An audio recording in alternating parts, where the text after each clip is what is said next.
Hey everybody, Jock here at Mountain Guitar Repair. So it's going to be lesson number 3, I guess, or video number 3. One of my friends on Facebook asked me to show him how to change guitar strings because he always messes it up. So here we go.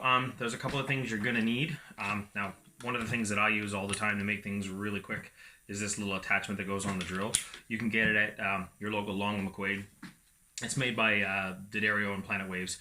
It works fantastic. Now you can use one of those crank things by hand if you don't have something like this, but when you do as many string changes as I do, this drill attachment really makes it a lot easier. Number 2 is you're going to need potentially some pliers and some wire cutters and some strings. Now there's a couple of other things that I'm going to show along the way. In case you ever need to get into your guitar, in case you ever need to get inside of it for some reason, one of these little trigger capos are really fantastic because you put it on, grab your drill,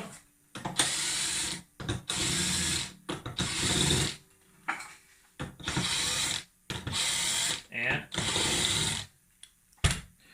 then put the tension, put a little bit more tension here, and what that does is it keeps the strings around the tuning keys when you can get your hand in. And what I normally do to take out the bridge pins is I go inside and I push them from underneath. Okay, some people, like if the holes are really tight or your bridge pins are really thick, you may need a quarter.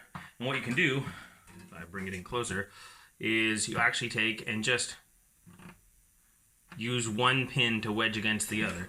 If that doesn't work, you may need to get these out. Now I know that these don't because they're the Graphtec ones and they're sized perfectly. They're awesome.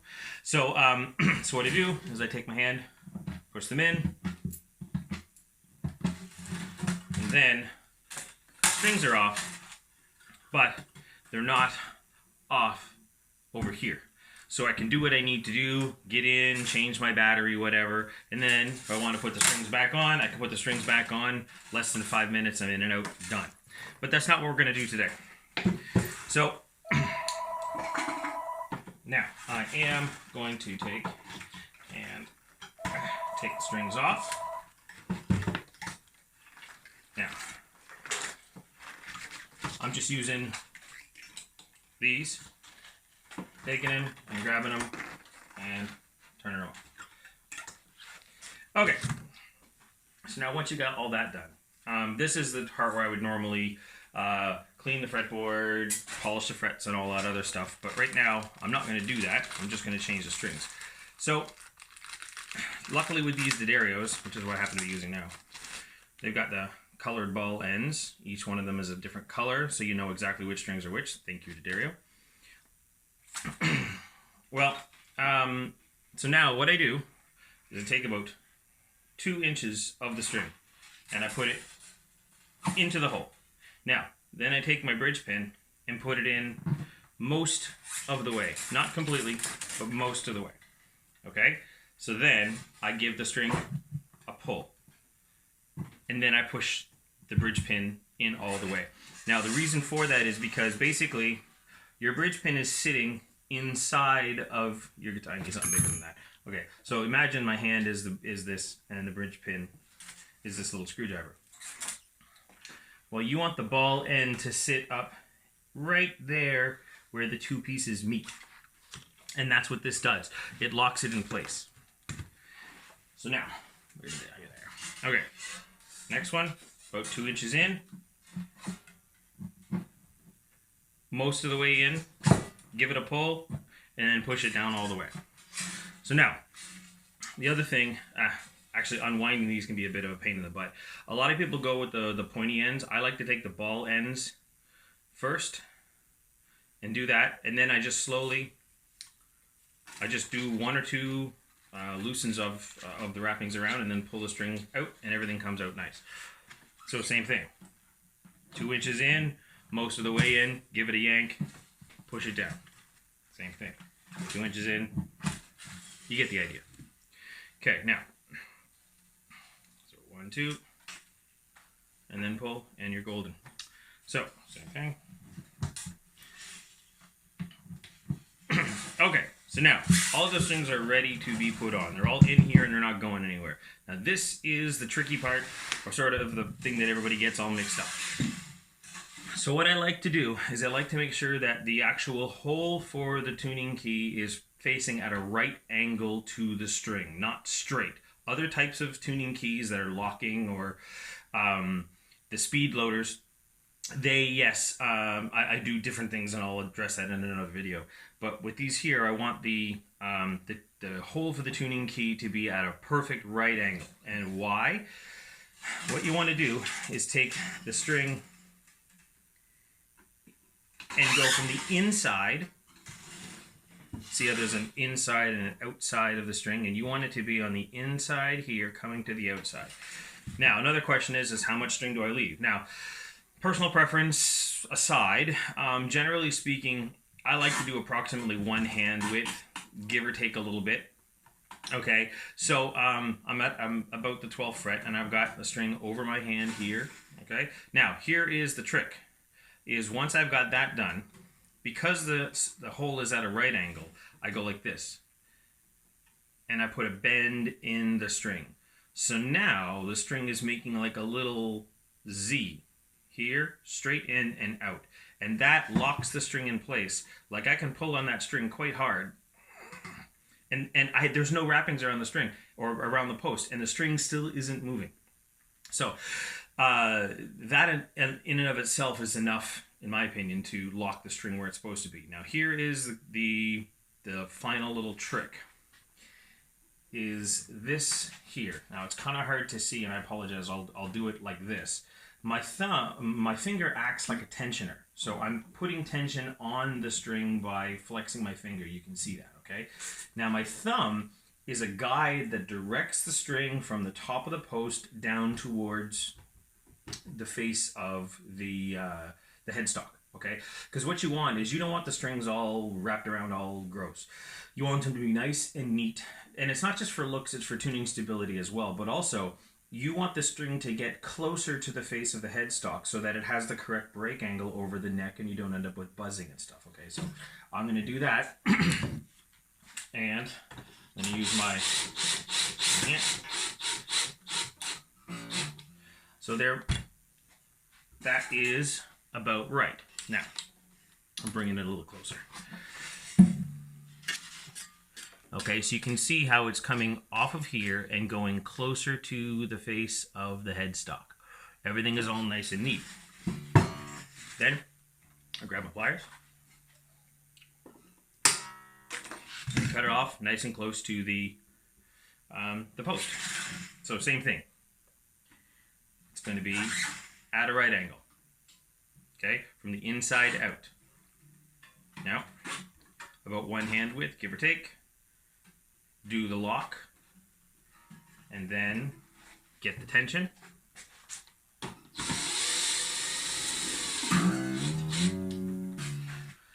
Now, you really have to make sure that your strings are wound the correct way for 2 big reasons. Number 1, tuning keys are not designed to operate backwards like that. You will have severe tuning problems. But also, you see how the strings are coming off and are not completely straight, but this one here is all, it's because of the size of the headstock. But what happens is, if this was on the outside instead of on the inside, that angle would be even more severe, and it would cause some friction on the side of the nut, because the string is kind of pulling this way or pulling upwards, depending if it's on which side it's on. So you want to make sure that you go from the inside, inside, inside, and then when you get down to here, inside, inside, inside, not on the outside. Okay? So I'll keep going here.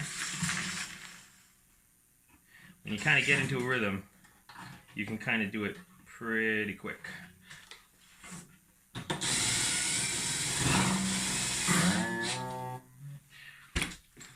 Then cut them off.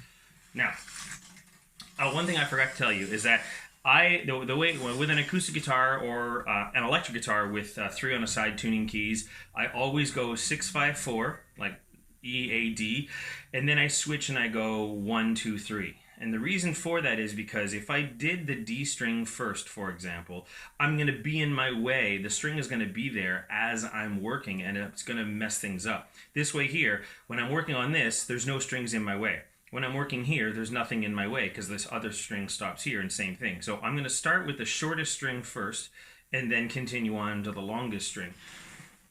So just to demonstrate, I'll do the G string. I won't finish it, but I'll just show you. So if I'm here,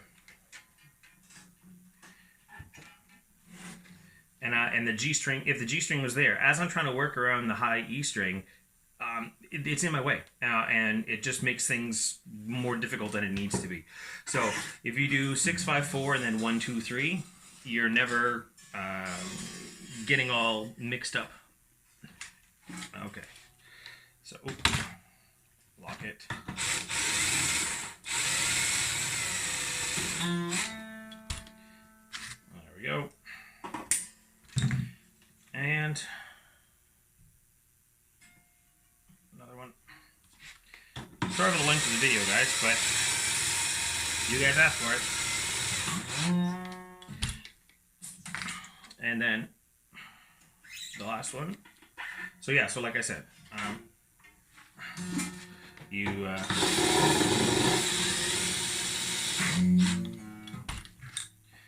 and now, once that's done, all strings are on, but we still have to tune. Now, the thing about tuning is the fact that you want to stretch the strings. Strings, even though they're made of metal, are like elastic bands. They will stretch, and you will notice some out of tuneness. And everybody always asks me, well, how long should I stretch them for? I mean, I can't tell you.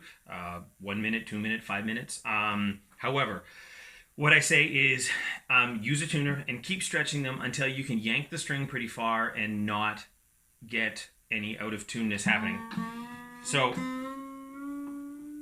what I've noticed is your biggest strings tend to lose tune the most at first, but they settle in pretty quickly. So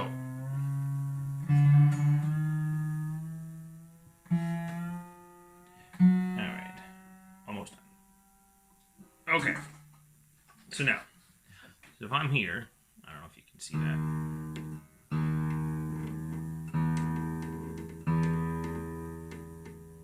So it's pretty much in tune. So then what I do is I literally yank the string a bunch, and it went down in pitch.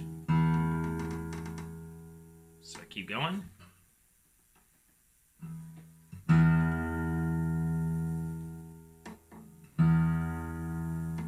That's pretty close. Now, I don't know if you can see how far I'm yanking the string. I'm yanking it pretty far, but it's pretty much staying in tune. Now, I would keep going another couple of times, and if I can yank the string, I'm yanking the string close to 2 inches away from the fretboard, and it's not moving.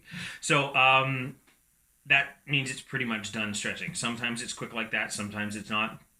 But definitely you want to stretch your strings, and then once you do that, you're good. Now I'm gonna cut the video here because I'm gonna do a second video about tuning and things like that. But this was more about, you know, changing your strings, making sure you don't mess it up down here. You really want to make sure that you keep it nice and neat, because the wrappings kind of interlock. So everything keeps it nice and locked together. You don't have to do none of this fancy locking stuff or whatever there. Now, you generally want about 2 to 3 wrappings around on the wound strings, but on the smaller strings, I would say maybe 4 or 5, maybe even more than that. I don't know if you can see here how many I've got on the smaller strings here. It's kind of a little hard, but yeah, you definitely want to be able to do that. And yeah, thanks so much for watching. Hope it was informative. Any questions? You know where to find me. I'm Jacques at Monkey Guitar Player.